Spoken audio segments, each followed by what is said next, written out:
Alright guys, welcome back. On this episode, we're somewhat boosting the Miata at a drift event.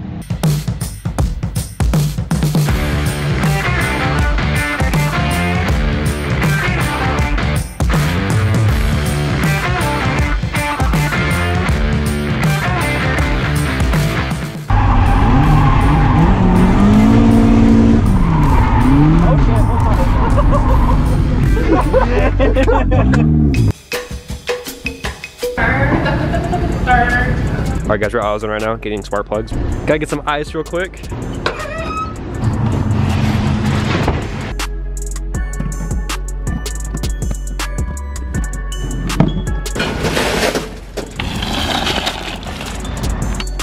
I think we're finally ready, guys. Ready to go break stuff.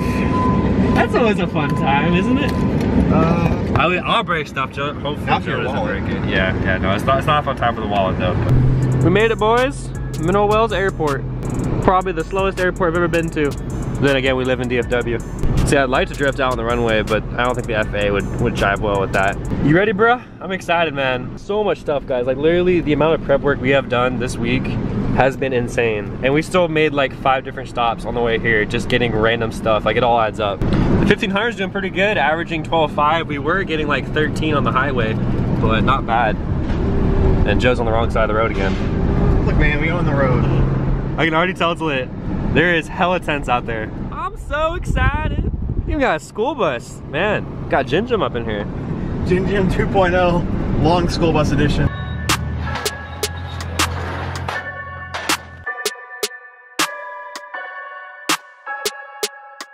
Joe showed me this awesome feature of this U-Haul trailer we got. I already unlatched it, but this latch comes undone. So like with this fender up, you can't get in the car like without crawling through the window. What you can actually do is just drop it like that. It's so dope.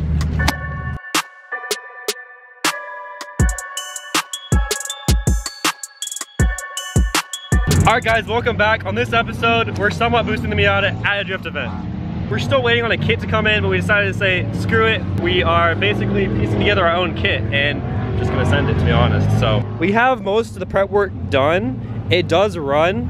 Mega Squirt's in, the clutch is in, injectors are in, and we just got basically tying some stuff up. We got a little oil leak on the bottom right there. But yeah, so we're gonna button it up and just start tuning it on the track basically. So let's do it.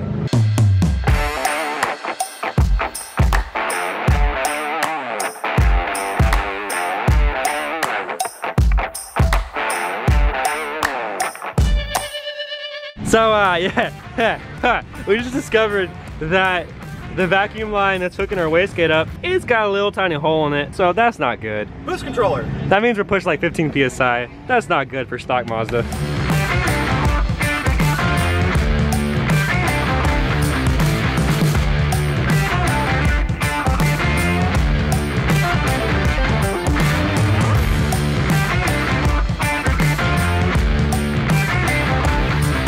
I had to actually go in and re-tap the pan. So we changed the oil once, but we're gonna go ahead and change it again just for safe measures, thanks to Joe.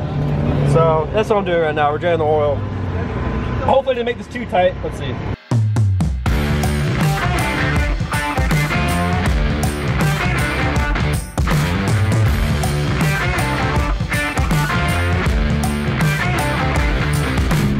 Putting the oil in.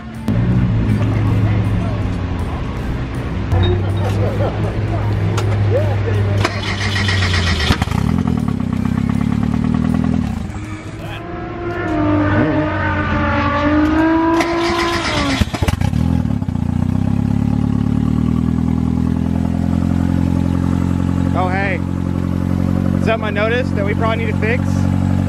You see the plug down there? Now that.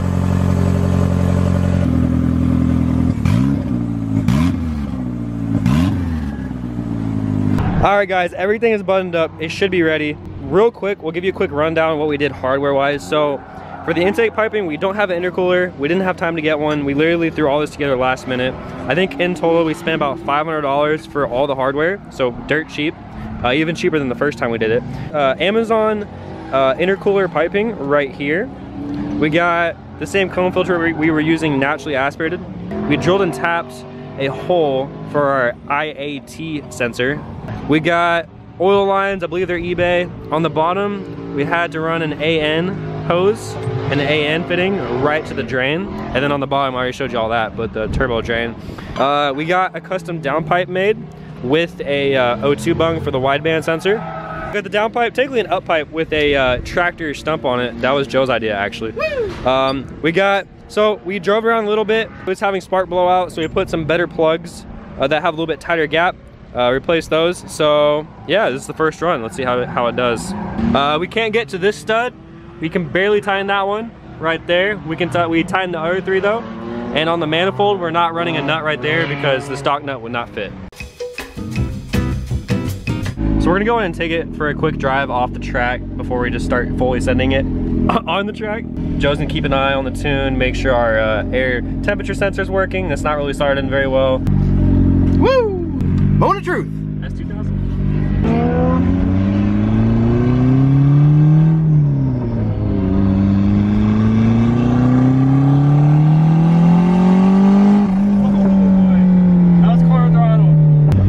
No, officer, I have no idea what the noise was.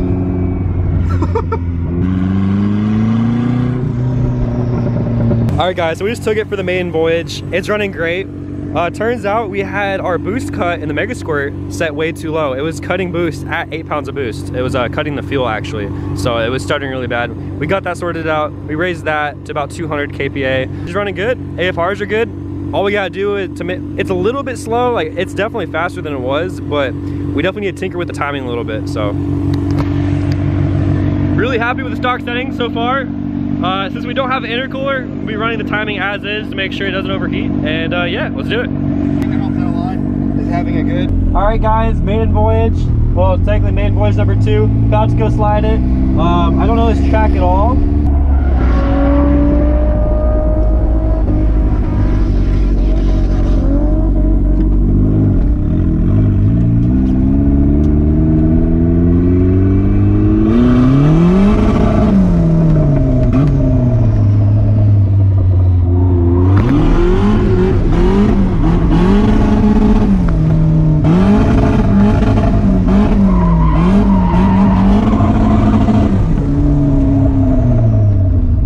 Okay, so I just did like 2 laps. She slides really good, but the rev limiter, yeah, it's too safe. We need to up the rev limiter a little bit. So I'm thinking like, it's at 6,500. It's usually at 72, so let's put it at 7 grand. All right. So. I'm on my way.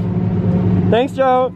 I taught him well. I don't know what I'm talking about. You're the one who knows how to change it. I just got the laptop. You true. What, the guy the official tuning man. Shirt? Yep. So whenever we're sliding, whenever I was drifting it, I kept on hitting the rev limiter like way too soon. That's because I decreased it originally to 6,500 just to play it safe. But I think stock is like 7,200, so we're gonna go in there and add 500 RPM to the limit and make it 7 grand. So that should let us get a little bit more power out of it and not be, you know, banging off the rev limiter all the time. So let's go and change that real quick in Tuner Studio. Guys, I can't stress how cool this is, being able to go into your computer and change shit. Well worth the $650 I paid for the ECU. And it's starting to rain, so it looks like our tires will last a while. We're gonna go ahead and change that to 7,000. Right there. As soon as we change the rev limiter, it starts raining, but I'm not even that mad. We would be driving it right now, but the hood's not on. So I'm mainly worried about the air filter getting wet and the electronics. I mean, there's not that much, but the spark, you know, the coil, etc., etc. So this is good though. Longer tire life, because just like last time, it's a lot better to slide on wet concrete than it is on dry concrete. So. And now I have more power. It's true. More power, less traction. What's go wrong? Dude, I'm so excited. So excited! This car's badass though. It's 350 over here. That's nice. Yeah, guys, literally like blue sky right there, and then it's raining. Welcome to Texas. I was about to say, welcome to Texas. Yep. Shooting meth? No. Just like straight, just sent to the. What are your IATs? I think they're at like what? One's peaking to 180. Before 7 psi, below 160. Yeah. Above 7 psi, about 180. Like I said, no traction at all. This is very difficult.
This is a bad deal. I think I broke it. Clutch isn't working. Clutch doesn't work. Watch out, move. Clutch is disconnecting? Or? Yeah. It's gonna put underneath the tent. There you go, pop, pop.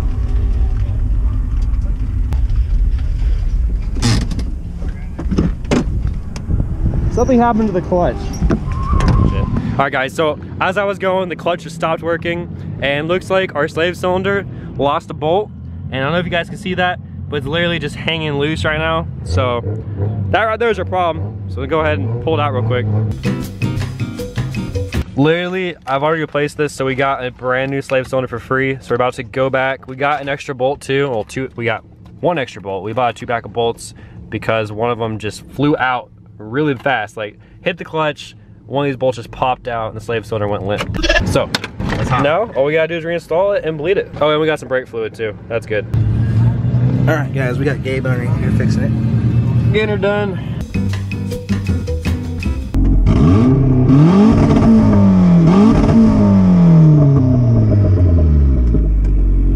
What is that, MR2 out there?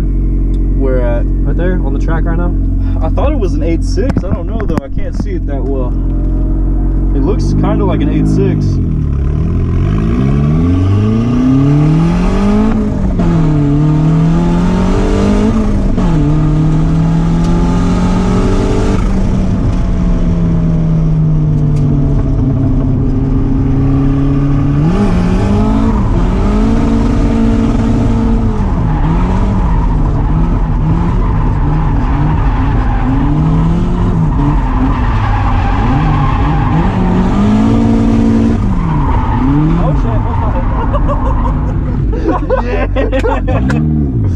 Oh, that's fucking great.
Got a good little couple rounds there.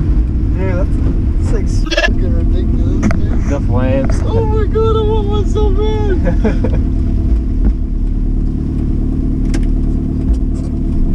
He's going again.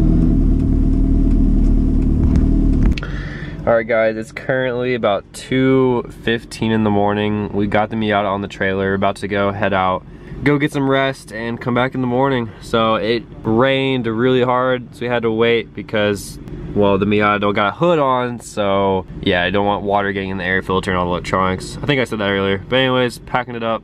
We'll be back tomorrow. Time for sleep.